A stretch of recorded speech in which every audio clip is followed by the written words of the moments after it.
Bonjour. Dans la 11e circonscription des Français de l'étranger, François Asselineau, au premier tour des législatives 2024, arrive en 5e position sur 15 candidats. Ce n'est pas, loin s'en faut, un mauvais résultat. 5e sur 15. François Asselineau obtient 3,28%. Derrière, la candidate Renaissance, qui obtient 39,94%.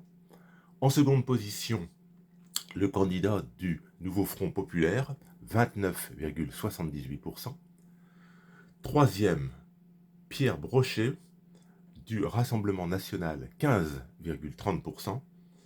Quatrième, un autre candidat de la droite nationale, 3,56%.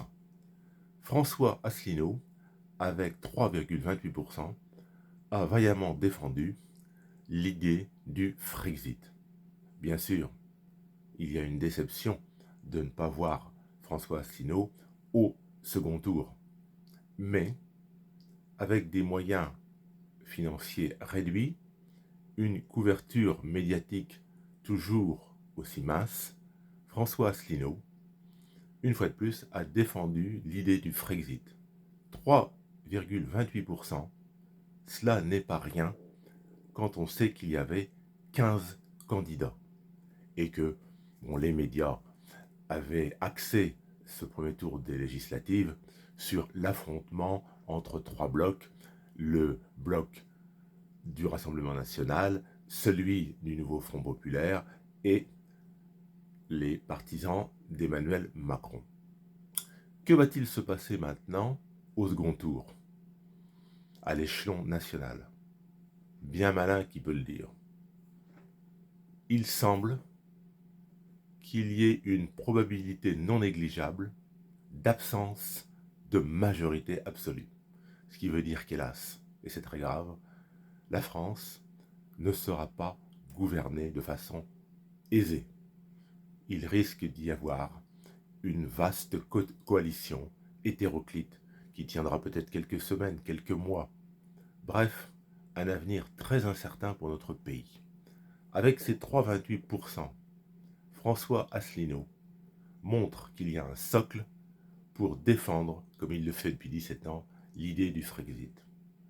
Personne ne sait ce qui se passera dans quelques mois, dans un an, avec une France qui, je le répète, malheureusement, risque d'être très difficilement gouvernable. De mauvaises surprises risquent d'attendre et de frapper nos concitoyens.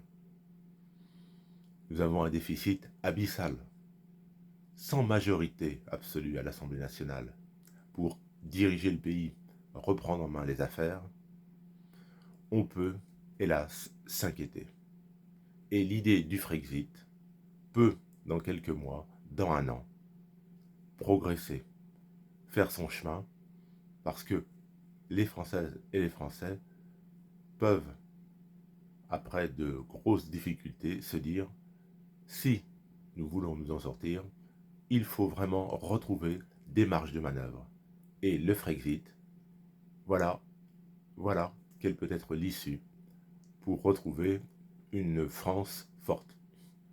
Donc, en résumé, François Asselineau, 5e sur 15, c'est un résultat qui est loin d'être mauvais. Bien sûr, on aurait, pour les partisans du père, espéré mieux, mais c'est un résultat qui garde l'espoir. Bonne fin de journée à vous, au revoir.